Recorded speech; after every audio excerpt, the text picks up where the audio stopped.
Yes, så vi skal snakke om menstruationscyklusen, kvinders kønsorganer, graviditet og alt det der. Og hormoner og så videre.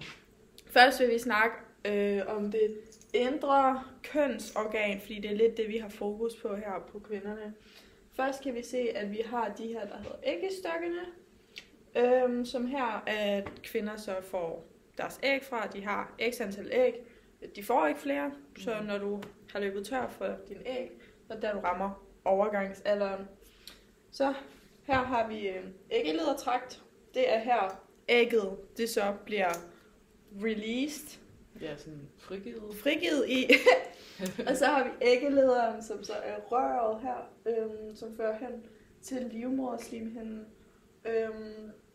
Og så har vi livmoderhalsen og skeden, og det er typisk her, at sædcellerne, de så svømmer op igennem for at komme herop og befrugte et æg. Ja. Og så kan man se det fra her siden. kan man se det fra siden, men det er meget det samme. Ja, så har vi så lidt overordnet om de overordnede kønshormoner, FSH og LH.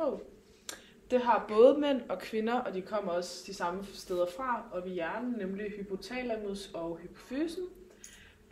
Men det gør så forskellige ting.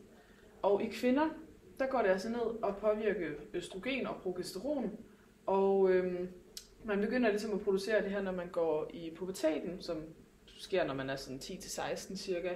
Og det går også ned og gør, at der sker en brystudvikling, og man får en bredere bækken, bredere hofter, så man er klar til at føde. Og man får kønsbehåring og en anden slags fedtfordeling. Og det er også her, at ens menstruationscyklus begynder at gå i gang, som vi også kommer til at snakke mere om. Yes. Ja, så kan man lidt se, det her det er bare kort om ægmodning, så man kan se det, som Alvilla sagde, at oppe i hypotalamus, så udleder den FSH, men også LH, det står der bare ikke lige. Det udleder den nede i hypofysen, og så det her FSH, det udfører så til begynder at modne æggene. Yes. Ja. Det kan man også så se lidt tydeligere her, at det her det er ligesom, man viser en cyklus hos en kvinde, hvor vi starter herover, hvor man kan se, at folliklen, det er det ægget ligger inde i, er meget småt. Og så jo længere tid der går, begynder folliklen ligesom at vokse, indtil man når her, hvor der er en moden follikel, og hvor man så når til ægløsningen, hvor ægget så altså bryder ud af den her follikel. Og det er også her, at hvis man godt kunne tænke sig at blive gravid, det er her, man skal ramme præcist med, at sæden også skal komme og ramme, fordi den kan ikke trænge igennem folliklen, men ægget. Og det her, det er typisk, det sker over 1 til 2 dage på cirka dag 14, så der skal man være meget præcis. Og bagefter, når ægget så er ude, enten befrugtet eller ej, når folliklen så at blive til noget, der hedder et gult legeme, som vi også når tilbage til senere. Ja. Det var på. Godt, så kan vi snakke lidt om hormonregulering her hos kvinder.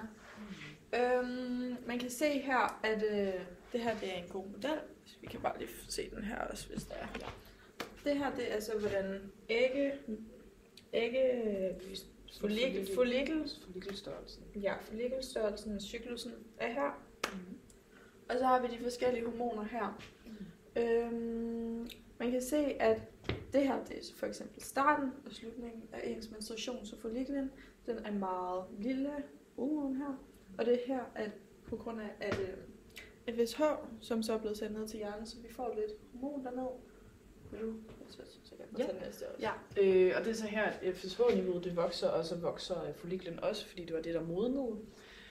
Så kan vi så se her hen imod ægløsningen, så stiger LH-niveauet, og det er fordi, at LH i sammenhæng med østrogen, det er det, der får ægløsningen til at ske, og LH det var jo et andet overordnet hormon. Så sker ægløsningen, og ens temperatur stiger cirka med 0,5 grad. Efter det, så snakkede vi jo om, at folliklen blev til et gult legeme, det kan vi se her. Og i takt med, at det her gult legeme, det ligesom har den størrelse, det har, stiger progesteronniveauet. Fordi at det gule legeme hænger nemlig meget sammen med progesteron, og også tykkelsen af ens livmoderslimhinde. Fordi at når det er stort, så produceres meget af det her, men så jo længere hen vi kommer, jo mindre bliver det gule legeme, og jo mere falder progesteronniveauet. Og det, der sker, når progesteronniveauet falder, det er, at de her sådan forskellige blodårer, der sidder nede i livmoderslimhinden, de bliver også tyndere og mere svage. Og til sidst falder det så tilpas meget, at det faktisk nærmest bliver klippet over, og så ryger ud i det, der hedder menstruation, hvor, hvis man kan sige, den her restprodukt af livmoderen ligesom ryger med ud. Ja. Og så er der også noget, der hedder det her positiv feedback. Nu kom lidt ind på det før, men det er bare det der med, at når østrogenniveauet stiger, så stiger LH også. Og det er altså det, der så, som man generelt kan se, det ligger nærmest lige over 14, og det er her, det fører til den her ægløsning. Ja, og nemlig også, hvis man nu bliver gravid og får et befrugtet æg, så skal man også have negativ feedback så på SF, eller på FSH.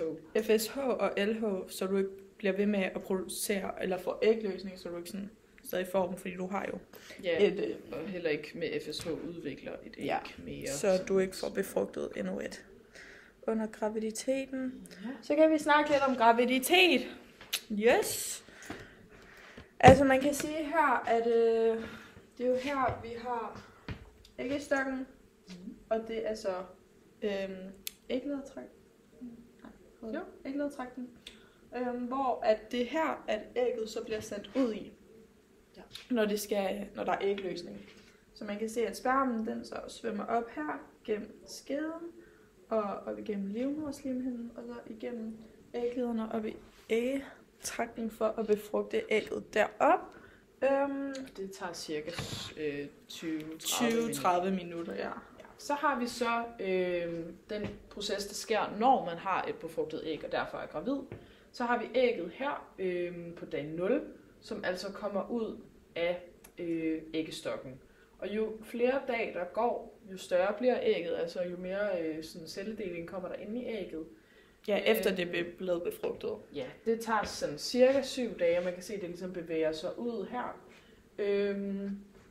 Og der bliver det så det, man kalder et foster. Og hernede kan vi altså se, at det sætter sig fast i livmoderslimhinden her. Og det er også derfor, at det er meget vigtigt, at man holder progesteronniveauet og holder størrelsen på det gule legeme, sådan så man ikke kommer til at udskille det her, den her livmoderslimhinde. Så det at ægget ikke falder ned med menstruation. Præcis, fordi hvis det sker, så får man altså en spontan abort. Yes. Når det var, vi snakker om det her med, at man skal holde progesteronniveauet, så at ægget ikke frigiver, altså sådan, så dit slimhinde ikke falder ned, eller bliver fortyndet. Så fordi at uanset hvad, så vil det gule legeme altid være der, og det vil altid formindskes, så progesteronniveauet vil uanset hvad formindskes. Men så er det her, at fosteret, som der så bliver skabt af det befrugtede æg, det skaber det her, der hedder HCG-hormonet. Man kan se, at det piker og er kun med et kort øjeblik, sådan de cirka første 3-4 måneder, eller 3,5 måneder.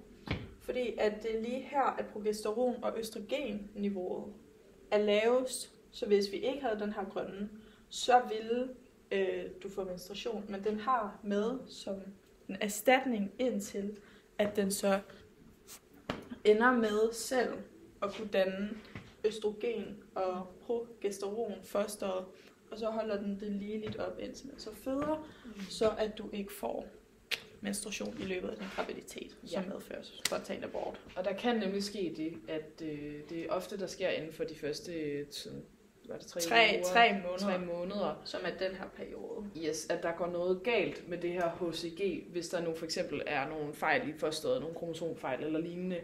Og det sker faktisk for 1/3 af kvinder, at der sker de her fejl. Så man tredje graviditet. Ja, præcis, så man får en spontan abort, og det kunne være, det kan vi så se her, som også du sagde, at når østrogen og progesteronniveauet er meget lavt, og hvis der også er fejl i den her HCG, så der er ikke rigtig nogen erstatning. Og så præcis, og så er det meget nemt at miste det her foster. Ja. Yes. Så det var lidt det.